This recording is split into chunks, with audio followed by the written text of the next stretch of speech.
Yo pienso que no se puede vivir sin trascendencia, sin símbolos. Los seres humanos, desde los inicios, siempre usamos símbolos para darle sentido a lo que vivimos. Buenas noches y bienvenidos al ciclo de entrevistas de los lunes. Hoy nos acompañan Roger Scruton y Mircea Eliade, dos grandes enfocados en la discusión sobre religión y símbolos. Hola Roger, gracias por venir. Nos gustaría que nos cuentes algo sobre tus planteos sobre religión y símbolos. Al ser ateo, me interesa entender por qué la religión sigue siendo tan importante. Y muchas gracias, estimado Eliade, por acompañarnos en esta entrevista y estar sumamente invitado para opinar de lo que guste. Gracias a vos por la invitación. Me parece pertinente que se hagan estas preguntas. Buenas noches, muchísimas gracias por la invitación. No dudaré en intervenir y coincido con Roger en que es sumamente importante hacerse este tipo de preguntas. Roger, para empezar, en tu libro hablas mucho de símbolos, de lo sagrado, de lo que media entre lo visible y lo invisible. Pero, ¿a qué te referís exactamente cuando decís símbolos? ¿Qué son para vos? ¿Podés darnos algún ejemplo? Buena pregunta. Cuando hablo de símbolos, no me refiero a simples señales o marcas, como una flecha o un cartel. Me refiero a cosas que tienen un significado más profundo, que nos conectan con algo que no vemos directamente. En la religión, los símbolos no son solamente recordatorios, sino que hacen presente, realmente, algo que nos supera. Por ejemplo, en la tradición judía, el templo era un símbolo de la presencia de Dios.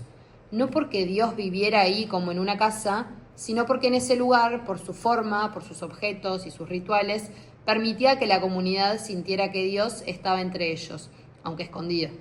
Lo mismo pasa con la Biblia en el cristianismo. No es simplemente un libro, es un símbolo sagrado, y tratarlo como si fuera algo común es un sacrilegio. Estos símbolos están puestos aparte, como diría Durkheim, y por eso no pueden ser usados de cualquier manera. No es porque tengan poderes mágicos, sino porque nos ponen en contacto con algo que sentimos como sagrado, como si estuviera dentro y fuera del mundo al mismo tiempo. Eso es lo que les da su fuerza. No son inventos vacíos, son la forma en que lo divino logra volverse cercano, sin dejar de ser misterioso. Coincido plenamente. El símbolo religioso no es solo una representación, sino una manifestación real, una hierofanía de lo sagrado. Lo sagrado se muestra en lo profano, pero no por eso se reduce a él.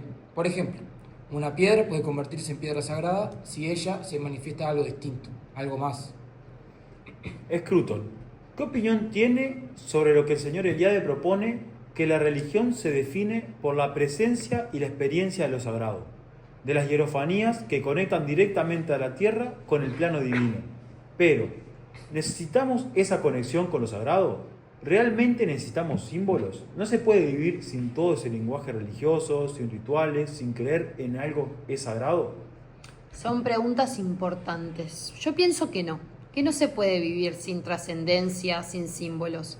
Los seres humanos, desde los inicios, siempre usamos símbolos para darle sentido a lo que vivimos. No necesariamente tienen que ver con la religión, pero todos tenemos alguna forma de interpretar el mundo. Incluso si decís que no crees en nada, igual estás usando una forma simbólica para pensar la vida. ¿Y usted, Eliade, qué opina sobre esto? ¿Todos necesitamos símbolos? Yo concuerdo totalmente con mi colega. No solo los necesitamos, ya los usamos, incluso sin darnos cuenta. Una bandera, una tumba, un juramento, un himno, un altar o incluso una sala de conciertos. Son formas modernas de hierofanía, lugares donde algo superior se manifiesta y donde somos convocados a estar a la altura. Por lo tanto, vivir sin símbolos o sin sacralidad no es el vivir plenamente humano, sino reducirnos a lo funcional, a lo utilitario. Y en esa reducción perdemos el alma, que es lo que se despierta cuando reconocemos que hay cosas que no podemos poseer, sino solo venerar. ¿Y no es todo lo mismo al final? Una religión, una ideología política, una forma de vida, ¿no son todos símbolos que cumplen la misma función? Hay símbolos que ayudan a encontrar sentido y otros que simplemente llenan un vacío. En la religión, los símbolos apuntan a algo que nos supera, algo que no controlamos. Eso no pasa siempre con las formas de pensamiento moderno, que muchas veces intentan reemplazar a la religión, pero sin lograr ese mismo tipo de profundidad. Eliade, ¿cómo responde a quienes dicen que la religión es solo un producto cultural, que puede superarse con ciencia o razón? Yo creo que la religión no es una etapa superada, sino una estructura permanente del espíritu humano. Incluso las sociedades modernas, que se consideran seculares, conservan formas desacralizadas del mito, ideologías políticas, utopías tecnológicas, cultos del progreso.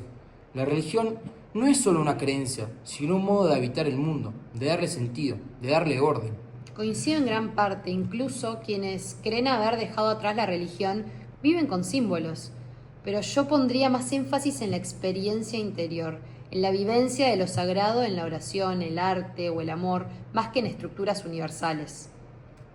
Roger, vos decís en el texto que si Dios es trascendente, no puede causar nuestras creencias. Entonces, ¿cómo se puede decir que creemos en algo que no tiene forma de influir en nosotros? Buena observación.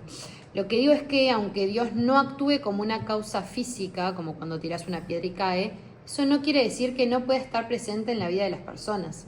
Hay muchas cosas que creemos o sentimos que no tienen una causa directa, como el amor, la belleza o la verdad. La presencia de Dios, para quienes la experimentan, no es como una prueba científica, pero sí es algo que se vive con mucha fuerza. Pero entonces, ¿no sería más honesto decir que todo eso es una construcción humana o una especie de sueño colectivo? Algunos piensan eso, pero como también explico, el hecho de que podamos estudiar cómo se forma una creencia no significa que sea falsa. También creemos en los números, por ejemplo, y no por eso decimos que son invención nuestra. Lo mismo pasa con Dios. Que podamos explicar socialmente o psicológicamente esa creencia no significa que no tenga valor o que no tenga verdad. Nuevamente coincido en esa afirmación. De hecho, los mitos nunca se perciben como inventados. El hombre arcaico cree que relata verdades fundamentales, que ocurrieron en un tiempo sagrado. Incluso las ideologías modernas tienen ese deseo de acceso a una verdad original o última. Scruton, vos hablás también de que hay cosas sagradas. ¿Qué significa eso? ¿Por qué algo sería sagrado y otra cosa no? Lo sagrado es algo que sentimos como puesto aparte, como dije, como algo que no se puede tratar de cualquier manera. No es simplemente mágico o misterioso. Lo sagrado aparece cuando sentimos que algo tiene un valor que no depende de nosotros. Puede ser un objeto, un lugar, una palabra, un gesto. En muchas religiones eso está presente, pero incluso fuera de ella también los encontramos, como cuando alguien guarda una foto de un ser querido o visita una tumba con respeto. Así es, lo sagrado es lo absolutamente otro, es directamente divino. Producen al mismo tiempo temor y fascinación. En toda cultura se reconocen objetos, gestos o espacios como aparte, cargados de una fuerza especial. Pero si todos tenemos ese tipo de sentimientos, ¿no es simplemente una emoción? ¿No deberíamos separar eso de lo que consideramos verdadero? Las emociones no están separadas de la verdad. A veces sentimos que algo es importante, no porque lo hayamos pensado mucho, sino porque lo vivimos así. Lo sagrado se reconoce por cómo nos afecta. Nos hace callar, nos conmueve, nos da paz. No es lo mismo que una superstición y tampoco es algo que se imponga. Uno puede no creer, pero si alguna vez lo experimentó, sabe que hay algo distinto ahí. ¿Se puede vivir sin lo sagrado en una sociedad secularizada? No, lo sagrado no desaparece, se transforma. Hoy podemos encontrarlo en el arte, en la literatura, en el amor o incluso en el culto al automóvil, como una nueva liturgia moderna. El ser humano necesita trascender lo cotidiano, romper el tiempo profano y entrar en un tiempo otro. Estoy de acuerdo, lo sagrado no se borra, cambia de denominación para algunas personas. ¿Todavía ocurren estas manifestaciones de lo sagrado que ustedes llaman hierofanías en el mundo moderno? Sí, cada vez que algo nos conmueve hasta el silencio, sentimos una presencia que nos desborda, o un sentimiento de paz inexplicable. Estamos ante una hierofanía. Puede ser un árbol, un poema, una obra de arte o una mirada. Pero perdimos el lenguaje para nombrarlas, y por eso no las reconocemos. Eso es justamente lo que intento decir cuando hablo de presencia real. No es fantasía ni ilusión, se experimenta. Lo que Pascal llamó la noche del fuego, pero para mí se da sobre todo en el marco de la fe revelada. Vos también planteás que la religión no es solo creer, sino pertenecer. ¿Qué querés decir con eso? Y que la religión no es solo una idea en la cabeza, es una forma de estar en el mundo. Te da un sentido de comunidad, de formar parte de algo más grande. Eso también lo buscan muchas personas hoy en día, aunque no lo llamen religión. El problema es cuando creemos que podemos inventar eso desde cero. Hay símbolos, ritos, tradiciones que vienen desde mucho antes que nosotros y que justamente por eso tienen poder. Pero yo conozco gente que vive bien sin religión. Son buenas personas, ayudan a los demás, no hacen daño a nadie. ¿No prueba eso que se puede vivir sin todo eso? Claro que sí. No estoy diciendo que alguien sin religión no pueda ser buena persona, pero sí creo que hay experiencias humanas que se comprenden mejor desde un marco simbólico que nos trascienda. La religión no reemplaza a la moral, pero le da profundidad, le da dirección y también le da consuelo en momentos donde otras cosas no alcanzan. ¿Y qué pasa con las religiones que hacen daño? ¿O con los símbolos que se usan para excluir o dividir? Bueno, eso también pasa y es grave.